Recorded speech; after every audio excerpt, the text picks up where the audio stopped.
आपल्यावरती आली. मुलानेच बापाला घराच्या बाहेर काढलं. बाप विचार करायला लागला, अरे सगळं काही यांच्या करताच केलं आणि मुलानेच काही पैसा करता पैसे दिले नाहीत म्हणून, हट्ट पुरवला नाही म्हणून मुलाने बापाला बाहेर काढलं. दारामध्ये डोक्याला हात लावून आत्मदेव महाराज बसले होते. गोकर्ण महाराज तीर्थयात्रेवरून आले. त्यांनी पाहिलं की आपला बाप दारात बसलेला आहे, कपड्याला हात लावलेला आहे, चिंताक्रांत बसलाय, दुःखी आहे, डोळ्यामध्ये अश्रू आहे. आणि गोकर्ण महाराजांनी आपल्या बापाला विचारलं, बाबा काय झालं, तुम्ही का दुःखी आहात, का रडत आहात, डोक्याला हात लावला का? आणि मग आत्मदेव महाराजांनी सांगितलं, अरे तुझ्यामध्ये आणि तुझ्या त्या दुसऱ्या भावामध्ये किती फरक आहे. अरे तू ज्ञानी निघालास, महाज्ञानी आहेस, ते आपलं करत आहेस, परमार्थ करत आहेस. पण दुसरा जो भाऊ आहे ना म्हटले, त्याने मला आज घराच्या बाहेर काढलं.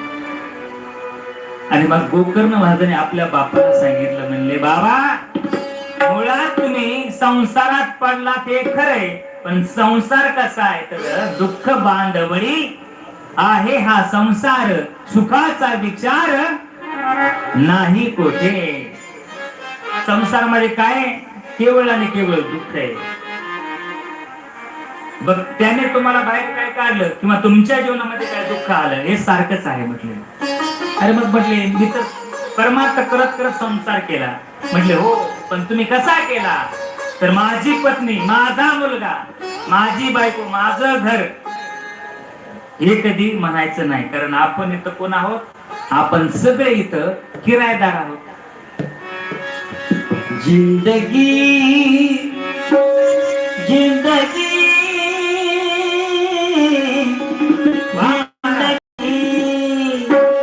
जिंदगी एक किराए का घर है, एक ना एक दिन बदलना पड़ेगा. मौत जब तुझको, मौत जब तुझको आवाज दे,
सांगितलं महाराज संतांनी, जिंदगी एक किराए का घर है, एक ना एक दिन बदलना पड़ेगा. मौत जब तुझको आवाज देगी, घर से बाहर निकलना.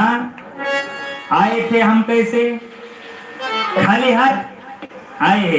येताना काय घेऊन आलो आपण, रिकाम्या हाताने आलो येताना, आणि जाताना तूने जो कमाया है, तूने जो